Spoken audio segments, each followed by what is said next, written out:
Hello and welcome back. This is Megan of Let's Get Digital, and today I am interviewing a very good friend, Julian Castro, who I don't think I've seen in like 27 years. Yeah, it's been that long. Like 27 like literally, years. Yeah. I'm 57, so welcome. Thank you for joining us. Thank you. And okay, so just tell us basically about yourself, your business, what you do. And yeah, then we'll get into some more content. I'm currently an artist, professional artist. I make abstract paintings mostly. I went to college for mechanical engineering and I spent 2 years at BP. So it's like a big change. Yeah, I was a corporate boy and hated that. So I left and then I started doing freelance photography in 2017 as an experiment because I thought it'd be hilarious if people paid me money to take pictures. So you started as a joke. So yeah, I started as an experiment. Okay. A lot of things I do are experiments. And that worked and kind of took off. And then since 2017, that turned into doing video production, digital marketing, branding, like all the creative services. And then in 2019, I started painting again, which I grew up being very artistic and creative. I didn't know you, did you paint when you were growing up? Yeah, I was in like AP art and everything in high school. Okay, yeah. okay. I didn't know that. But you know, as they tell you growing up, you can't make money as an artist. Exactly. So like, that was like drilled into our heads, huh? Especially at the school we went to. Oh yeah, no, I was like, anytime I even brought it up, my parents were like, absolutely not. Yeah, you're either going to be a doctor, a lawyer, an engineer, or Yeah. like something like that. Or just shut the fuck up. Yeah, you can't have fun and make money. No.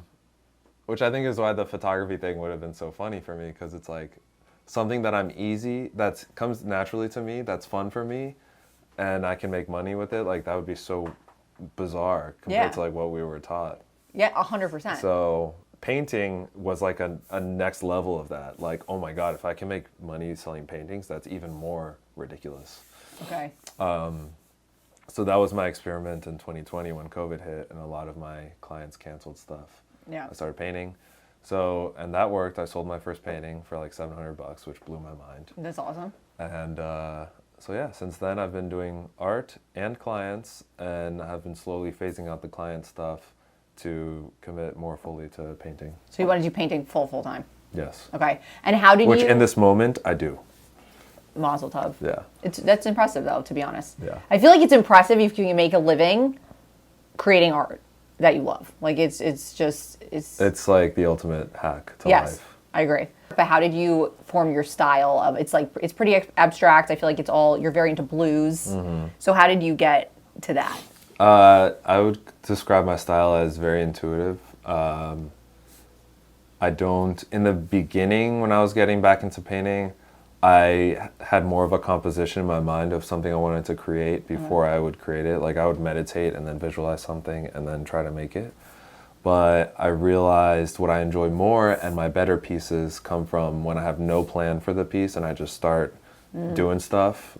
I'll usually start based on colors. So I'll look at my paints and I'll pick out the colors that I like that day. And it's mostly different types of blue. Mm-hmm. And then I start mixing them around and then I kind of have these colors that I like and then I start putting them on the canvas. So it's abstract, it's colorful, there's a lot of blue. I like to play a lot with colors, which I think I learned a lot in photography and video production, all the different colors, especially color grading and how like the blues and oranges, like the contrast.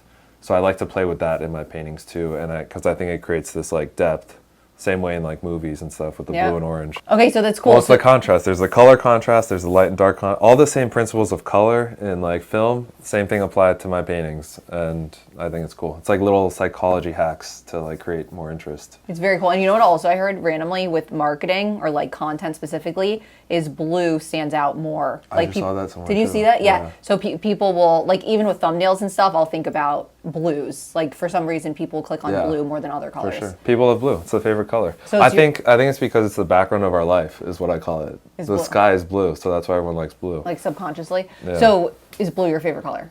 Yeah, it always has been since I was little. And there's like some haters in the art world that think if you use blue in your art, you're like a sellout, you're cheating. Why? Because it's the most liked color. So, I heard someone say like, oh, if you want to sell a pot, just make it blue. Throwing shade on blue. Yeah. But you're like, okay, I will, and then I'll sell it. Great. I want to be a professional artist and I want to sell my art. I also love blue. Today, you're creating art, and then how would you, so we're a digital marketing production agency / production company, so we obviously do a lot of content. Yeah. So how would you say, one, how did you get into creating content like for yourself, and how have you used it to your advantage to like both sell to like, has it helped you like evolve as an artist? Basically, what's your take on creating content to promote your art? Yeah, for sure. I think it's extremely important, especially for me, my experience. I'll say growing up, I was always very shy. And so when I remember when I started my Instagram for my photography in 2017, I was mostly just posting my photos, like as a portfolio. And I remember the first time I actually showed my face on like in a story, I was so scared. I feel like, yeah, the first time it is scary. You're like, I don't want people to see me. Yeah. And it's like, I don't want people to see me. People judge me, especially like I was scared that my friends would judge me. My old coworkers would judge me of like trying this thing that's super risky and I might fail. And then if I do fail, they would see me as a fail, all the things. So I have found the way I think about it now is, if I want to be a successful artist, I need a lot of people to see my art. Exactly. Especially with like paintings, because it's so rare that someone is going to like this painting enough to buy it. Like thousands of people need to see a painting before like the one person that likes it wants to buy it. So I need to be comfortable with a lot of people seeing my art. Right. And I've learned with social media and marketing, the more I'm comfortable with people seeing me, then I'll be comfortable with people seeing my art, because my art is an extension of me and my soul. So like I need to get over whatever it is I need to get over to be comfortable with a lot of people seeing me. So using content and Instagram and everything has actually been like a personal development journey too for me, of like getting over my fear of judgment and fear of being seen and all this stuff. So I totally, those are my thoughts. I totally get, like, even all my home friends made fun of me, like, when I started posting on Instagram. I mean, also I was doing comedy, so I was being insane. But like, it was... Which is funny, by the way. I like your stuff. Thank you, I appreciate that. Sometimes I'm like, what am I doing with my life? Yeah. But, no. Same. Okay, I guess it's a common thing. But yeah, no, a lot of people were like, what the hell are you doing? Especially coming from, like, the school we went to, and then, like, Wash U, Rice, and then you're literally acting like a clown and putting it on the internet. Yeah. You're not acting like a clown, but I was, and I got the same thing, and it was like 3 years of me fighting with myself to just be like, okay, just do it. And I think I did keep doing it because it helped me evolve, not just like on the camera, but in other things. Like, I think you get to know yourself more as well. Yeah. When you're like forced to be like, okay, this is what I'm doing. So it's you're creating a personal brand. For sure. I think, for me too, it's been like confidence. Yes. I've had to like really up level my confidence, because I get comments from people too, especially in the beginning, of like, what are you doing? Oh yeah. I mean, my parents still ask me from time to time, like what are you doing? My parents ask me like every day. Yeah. So it's really helped me like level up my confidence and my belief in myself, because I have the doubts too all the time, but at the same time I'm having deeper levels of confidence, and like I need to believe in myself, because if you don't, then no one else is. Yeah, exactly. Yeah. Do you know who Alex Hormozy is? Yeah, of course. Okay. He's like all over the internet. I can't keep up with his content. Of course. Yeah. But there was a video I saw recently, and he was talking, if you don't know, Alex Hormozy is like a big entrepreneur, content creator. And he was saying that he never wanted to be on camera. And then he was sitting with one of his like very famous friends. He didn't say who it was. And he basically was like, get over it. You need to build a personal brand. And then that's going to lead to so much more than you like not showing yourself. For sure. So I think that is what's cool with content. Yeah, I agree. So how do you, so this is the thing, is that you're shirtless in a lot of your art videos, okay? Yeah. And I was like, I know this is gonna get him views, which obviously it is. Like, I feel like your Instagram has like grown super fast. Yeah. So how did that start? And then what has come of that? And I feel like that's kind of almost become like your thing. Yeah. Great question. Thanks for asking. Yeah, you're welcome. I have thoughts. So, in 2020 in COVID, when I first started painting and marketing my art on Instagram and got my first sale, I was painting in my apartment like during lockdown. Okay. And I had my shirt off. I never have my shirt on when I'm at home, because I don't like clothes. So all my content back then, I was shirtless, but it didn't really like take off or anything. Were you posting on Instagram then? Yeah, I was posting on Instagram. But I didn't really think anything of it. I was just like, I have my shirt off. Like, I don't know, it's normal to me. Mm-hmm. So I was selling, at one point I was selling like a painting a week during Wow. that time. Sorry. Everything like under $1,000, but still at the time I was like, this is amazing. Yeah, that's great. You know? And then I moved into a studio and I started painting with my shirt on because it was like more public and there was like glass doors and people Okay. walked by. And I kept selling paintings, and then my Instagram kind of just like leveled out at 2,000, around like 2,000, 1,500 to 2,000 followers for like years. Okay. And in the back of my mind, I was always like, I was selling more art more consistently when I was painting with my shirt off than in my studio with my shirt on. Like I realized this for years, for like the last 2-3 years.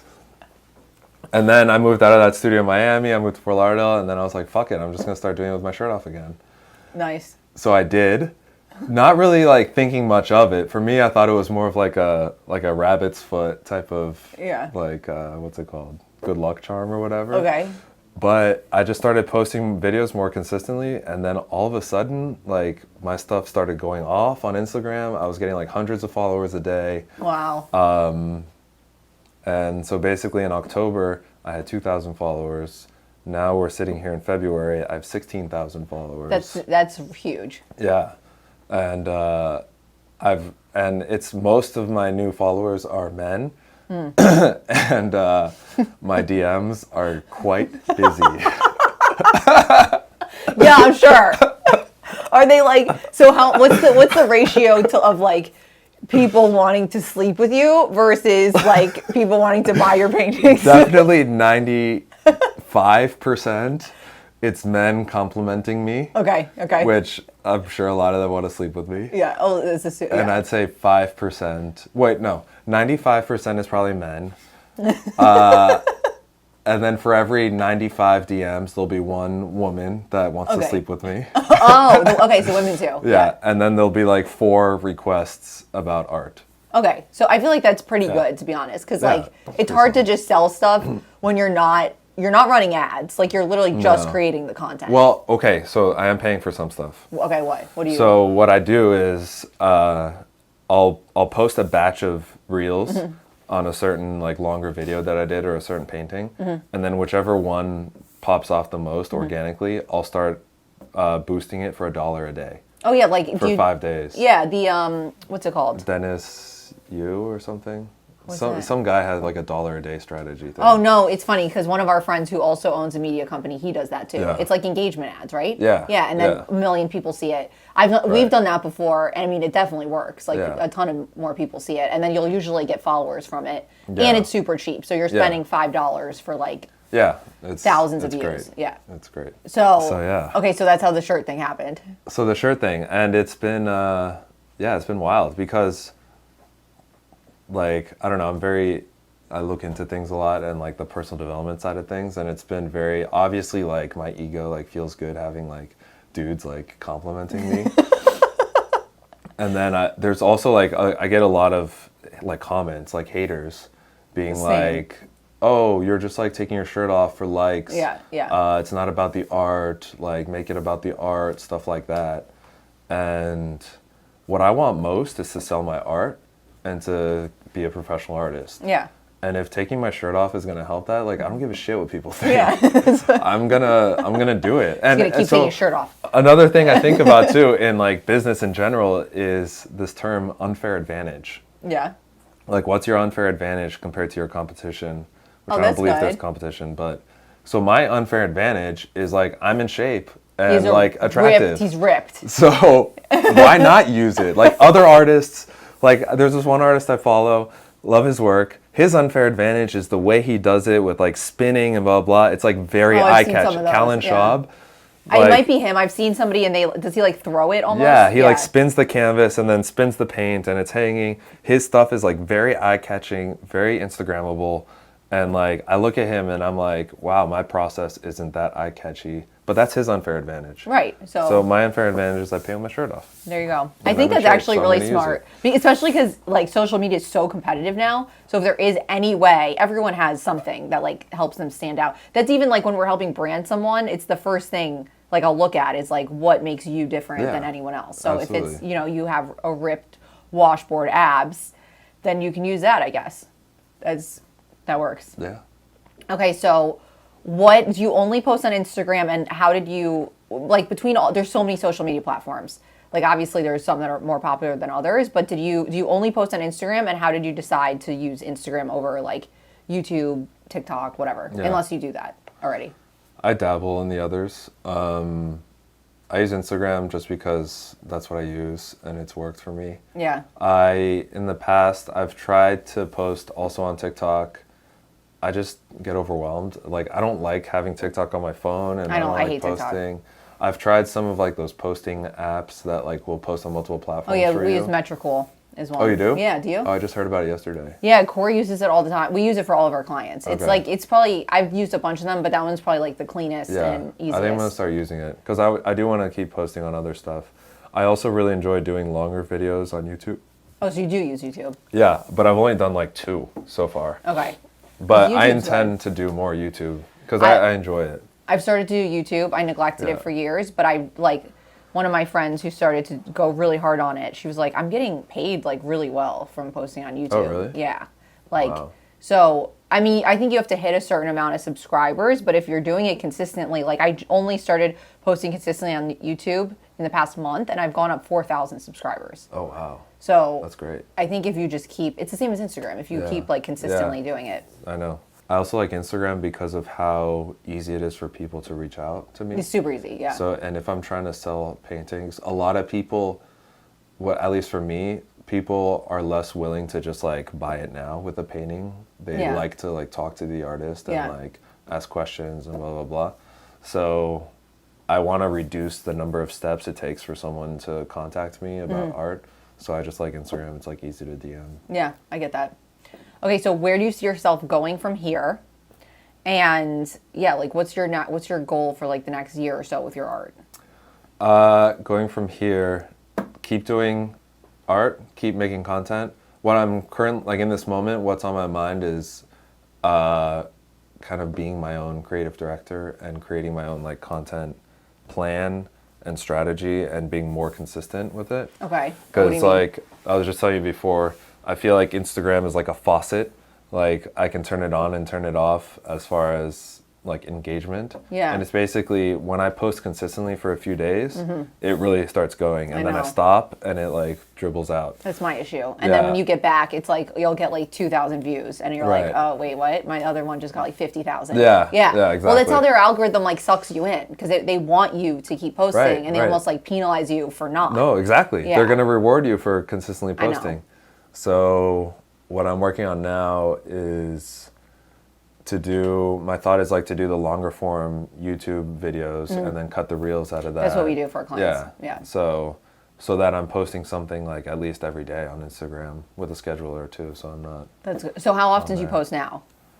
I will do like spurts. So I'll do like post every day for like 5 days and then not for a few days. That's what I do. Yeah. Yeah. Yeah. I'll like edit a batch of content and then be posting it. But I want to get better at having more content in the hopper to like post. So I've noticed your content is like it's high quality. So do you film? Well, you were also doing like, you had a production company, so you probably know how to film like better content. And I have like real cameras, so I Yeah. usually do most of my stuff with like an actual camera. And I like, think a that's good what mic. makes it stand out too. So if you were to give someone advice on creating content and they're like, I don't have a fancy camera, or like I don't have the money to spend on it. Like, would you think that posting just on your phone would be better than nothing? Yeah, I mean, I think people, especially starting out, they care about equipment too much. Yeah. I think the most important thing is like, okay, the reason people are addicted to social media is because social media gives them a sense of connection to other humans. And like on a base psychological level, like we just want connection. Yes. So I think the most successful content is authentic content where you're actually like sharing yourself Yeah, it is. with the camera. So I think getting used to showing your face, to talking on camera, and connecting with the camera, because you're not actually connecting with someone, that's more important than the level, the production quality. I agree. Like, I think once you get used to it, and if you have money to invest in it, sure, upgrade your gear.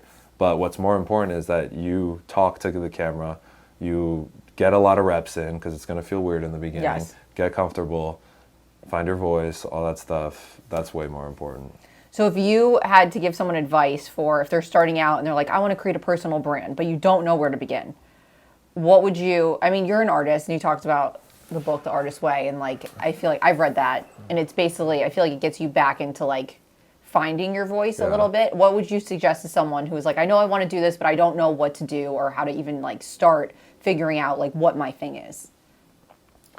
I feel like that's a hard question. That is a hard question. Yeah. I mean, well, The Artist's Way is like, that book changed my life. Okay, so read The Artist's Way. Yeah, read and do The Artist's Way, because it's a 12-week like course. That's what I want to do, because I've read it multiple times. No, you can't just read it. You have to do it. You have to do it. Yeah. And it's better if you find some buddies and do it together. My friend and I, well, she has a group that like about every 3 months she'll do it with people. Like she teaches it. Same. So I've led a few groups through it too. Oh, really? Super fun, yeah. Oh, that's cool. So maybe I'll do something if you want to do it. Yeah, I was thinking the other day, I haven't done it in a while. You know what's funny? I really want to do it because I'm at a weird place with like comedy and I feel like I want to move on to something else. Yeah. And I don't know, I just think I'm outgrown. I love comedy and I'll bring it into whatever I do, but I feel like it's, I don't know, you evolve as a person and as an artist, and it's hard when you feel like you have to brand yourself as one thing. Yeah. And then you want to change it. And I think it's hard to, either if you're starting out and you don't know what your brand is, or if you have a brand and you want to shift it, I think it can be scary and like a little overwhelming because you don't know how to find your voice, basically. Like it's you have to play around with stuff, I think. Mm-hmm. So you suggest The Artist's Way. Yeah, The Artist's Way. And just starting too. I mean, I feel like everyone says this, but just start. It's kind of annoying to hear that, but it's true. Especially in the beginning if you're starting out. Oh, another quote I love is, don't flatter yourself. Meaning when you're starting out and there's actually no one looking at your stuff, even though it feels like the whole world is looking at you. Like, don't flatter yourself. No one's looking at you. Yeah. It's actually a very safe time to just try different like things mess around. Yeah. Because you're like 50 followers or like what's going to happen? You get like one like. That's true. I think in the beginning too, I put a lot of pressure on myself. Like no one's looking at your content. No one gives a shit. They see it and then they go back to thinking about themselves. Alex Hormozy talks about this. Does he? He's like, everyone's selfish and everyone's thinking about themselves. They're going to look at your videos and then go back to their day. So actually along those lines, how do you deal with hate comments? I mean, I get them. Everyone gets them. I think that's very normal if you get hate comments if you're creating any kind of content. But I know a lot of people that really freaks them out and makes them start doubting yourself. So how do you deal with it? How do you deal with it? Or would you suggest Well, the first few times it definitely got to me. But then I realized I can use them to my benefit. So strategically, Instagram rewards content that gets a lot of engagement. Yeah. Comments are engagement. So now what I do with hate comments is I'll respond to them with some sort of question, like a poke and a question, so that they respond. Because the more responses more comments on my content, it's going to boost engagement. Yeah. Yeah. So I also, at one point, I was screenshotting all the hate comments and posting them to my story. Oh, I used to do that. And then some of my friends would like go respond to those comments like on my behalf. I love when you get like the infighting. Like if you people fighting with each other in your too. comments. I love that. TikTok is bad. Like if there's ever hate comments on any app, it's TikTok. Like people are actually insane. They're savages. Yeah, insane. Like you could post the most normal thing ever. And it's like, what's wrong with you? You're ugly, or like just brutal. Like, and it's like, it's so dumb. But then it also like hits me, and I'm just like, no, it kind of sucks. Like, you don't understand me. Yeah, exactly. And I think, when you are starting out, I think it's important to remember that everyone gets hate comments. Alex Hormozy gets hate comments. Like everyone, anytime you're putting yourself out there, you're gonna get some hate. And at the same time, those people are just sitting behind their keyboard and taking the time to like comment on a stranger's video, which is kind of sad. For sure. Yeah, I heard once, if you can't handle the hate, you can't handle the success. Ooh. So I'm going to get that tattooed on both of my thighs. Yeah. You have yourself space on your thighs? Not after all the other quotes, but maybe I'll find something. Yeah. Wait, I was going to say something else about that. Oh, also a lot of these hate comments that I look at when I go to their profiles, they're usually like either blank profiles or some of them, which as I said, are artists too. But they're like not sharing a lot or like not doing a lot. So one thing I heard from, I forget where, is criticism is valid only from people who are also doing what you're doing, who are like in the arena with Yeah, you. yeah. Like you should maybe listen to them, because also they won't criticize you because they No. see you as an equal. Exactly. But their input will be more valid because they're actually doing the things that you are. Yes. If someone is not doing the things that you are and criticize you, like their input does not matter at all. Well, because they're not putting themselves out there, and so Right. you can tell they obviously are judging themselves. So of course they're gonna like spew hate at you because they're Yeah. like, oh, he's doing it, and I'm not, and they know Right, that deep right. down. Yeah, they're like jealous Yeah. or something. Yeah. Okay, so what would you, any like last piece of advice you'd give people who really want to leverage social media and content marketing for their brand, business, art, etc.? Yeah. One thing I've learned that works for me is I've had to like kind of take my emotion out of it as much as I can, Yeah, that's really good. and like be clinical and strategic about it. Like what I just said about responding to hate comments, like that's clinical and strategic. If I Yes. was emotional about it, like it's not gonna work. Yeah, I'm like go cry and stop. Or also like the taking my shirt off thing, like that's clinical and strategic. Right. Like, so I think you have to be willing to be strategic in because social media marketing is very formulaic and data driven, and you basically just need to make content that gets engagement and draws people in, and they watch it and want to reach out. Yep. Like there's a formula for all of this, and what gets in the way of everyone is like their emotions and their fears and everything.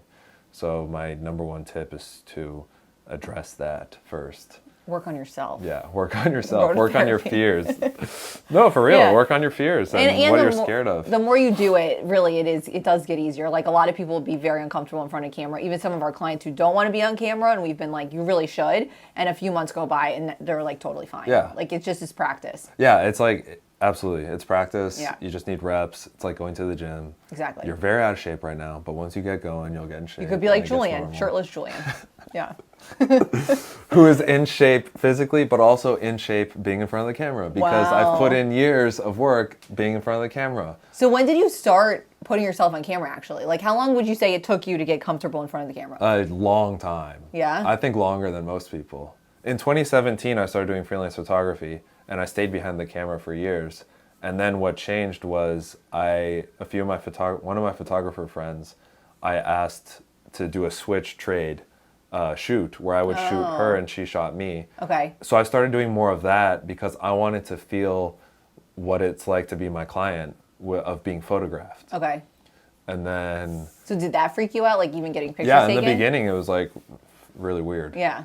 And then I started talking more on video, basically once I started doing marketing for clients, because I was like, this is working for them, this is working for all these other people. Like, Yeah. let me do it for myself, and yeah, it was really weird to be on camera, video, talking in Yeah. the beginning. It took me a long time. Yeah. So give yourself some grace. I Yeah, guess. it's been like 5 years, and only like last year do I feel like I'm truly You're like- more comfortable Yeah. on camera. And what would you say to someone who is questioning whether or not creating content would benefit their brand or business or art? I don't know, try it. Or also look at what's working for other people you look up to. Yeah, like, I yeah. look at other artists and see what's working for them. Yeah. There's no shame in stealing ideas and strategies from other people. Well, everything's like stolen. Doesn't everything like There's trace nothing back new to under the sun. Shakespeare? Yeah. Like every story is really just like Yeah. Shakespeare. It's like the Yeah. same stories. Yeah. But yeah, if someone's questioning whether they should do it or not, just look at who's succeeding in the ways that you want to succeed. If it's working for them, it might work for you. But also consider your own personality and like your goals. Like if you're trying to like be known, and being known would help you. And like for me, like I want to be a successful artist, and like successful artists are known. So Yeah. like I want to use social media and like use ways to put myself in front of thousands of people. Yeah.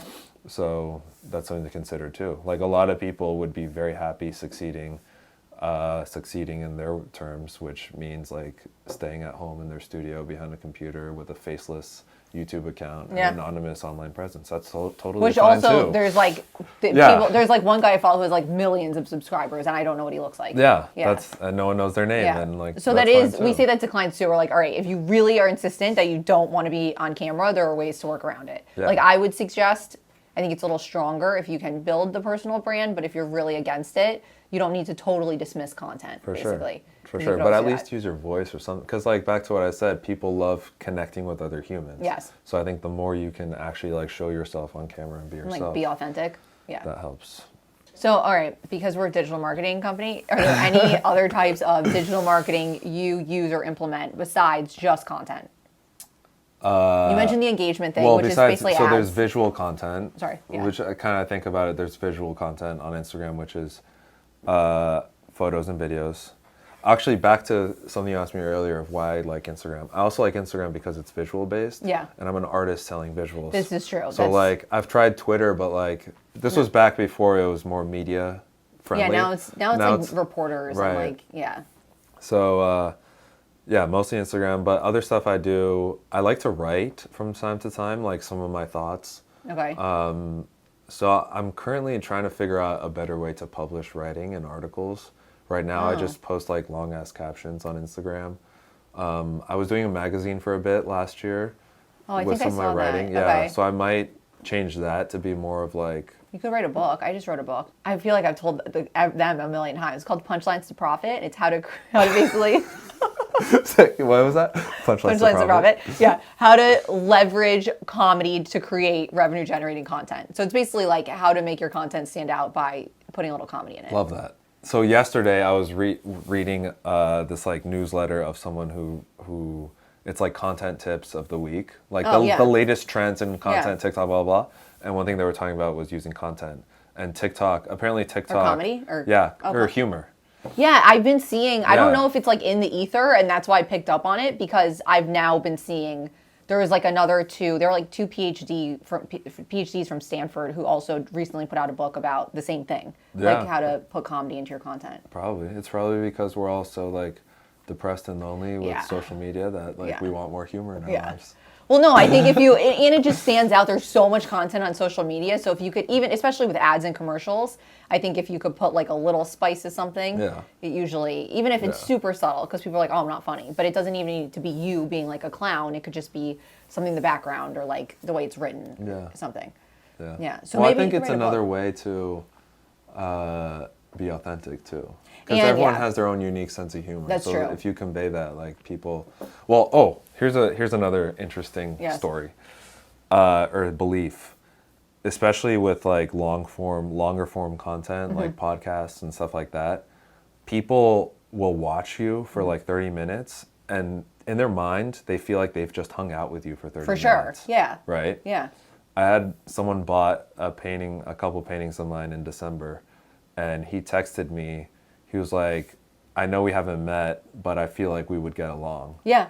And at first I was like, that's kind of weird that he told me that. And then I realized, wait, this guy has probably watched a ton of my videos. Yeah. So he probably feels like he knows me, which is great if I'm trying to sell art and people want to feel connected to the artist. Yeah. Is having all this stuff so people can like watch it. I don't have to spend hours of my time connecting with this person. So I guess if you're considering creating a content and you want to sell stuff, there's another reason too. No, it's I've literally met other like artists I've collaborated with just through Instagram because they're like, hey, I feel like I get you, or like we have a similar sense of humor.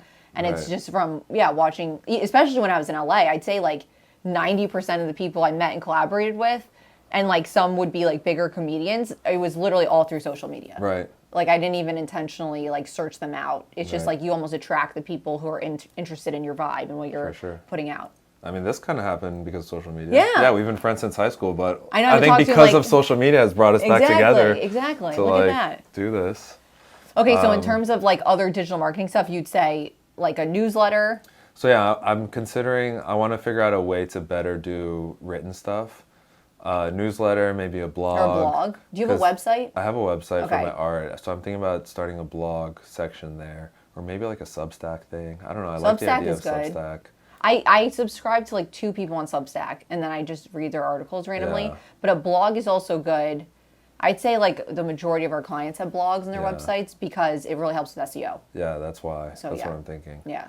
But I'm also thinking I would love to have something that is more consistent revenue. Yeah. Because selling paintings can consistent, it can also be not consistent. It's like art. Any art, I feel like, is like that. Yeah. So I would love to have something that's like a monthly. So I tried that with the magazine, but now I'm thinking like maybe there's something digital or. Well, even for that, and like I told you about, like YouTube would be, especially because I feel like your stuff's really well done. If you put it on YouTube and just went hard on it, like give yourself like 6 months to a year, and did YouTube, I feel like that would, because you can get paid from that. Right. Yeah. Maybe I'll try that too. But yeah, the book is on my mind too. I've had some people ask about that.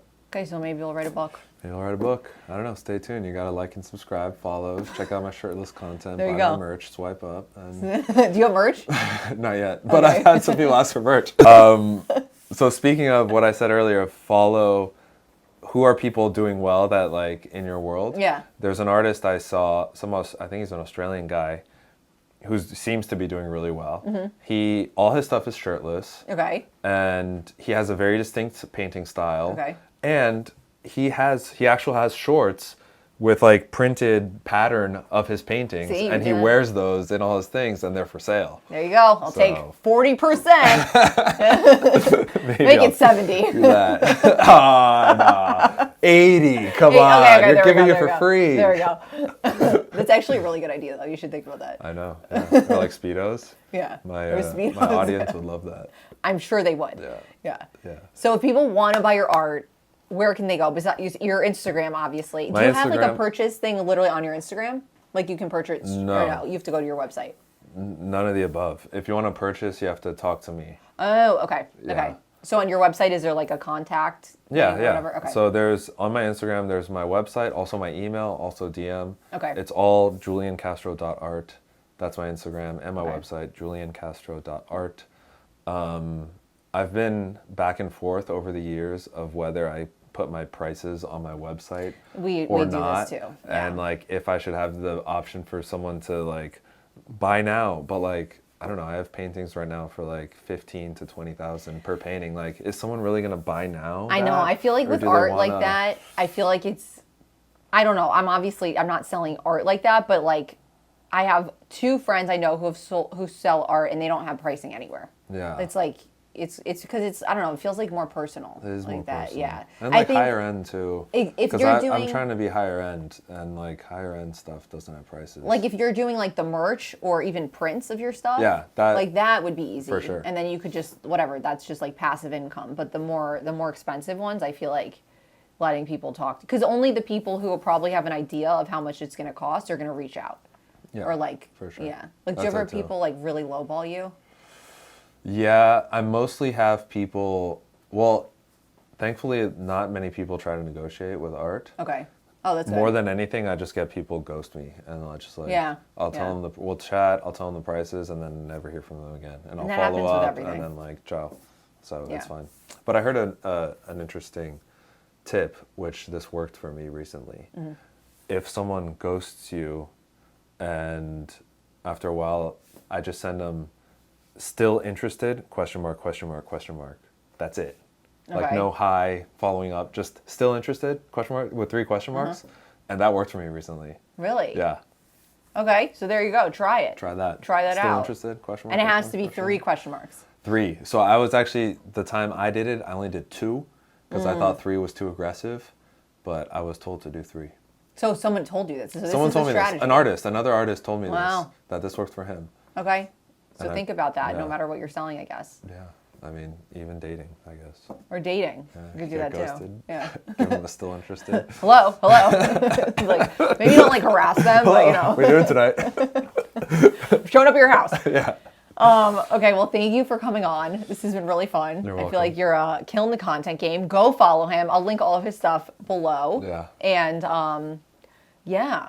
Well, I'm excited to like see what you do. I feel like I feel like growing that quickly on social media is it's hard. So it's like you're doing something right. It's hard. Yeah. It's also like a little, I've been thinking about the nervous system a lot and what your nervous system can handle. Oh, same. I can't handle anything. Right. Well, I think your Instagram or your social media following is only going to grow to a point that like your nervous system can handle. So I've also been thinking about that too. That's so it interesting. can be overwhelming to see the numbers go up like that. I'm just like, whoa. Well, and then you Now get there's more all people, these people yeah, looking like at me. messaging you, and Yeah. like that's so true. So that's obviously why I haven't grown to like millions. So I just need to work on my nervous system. Yeah, there you go.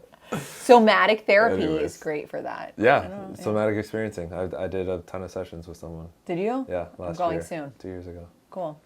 Anyways, all right. Well, thank we you. could talk forever. We need to cut this Okay. off. Thank you. All right. you for We'll be back soon. Bye. Bye.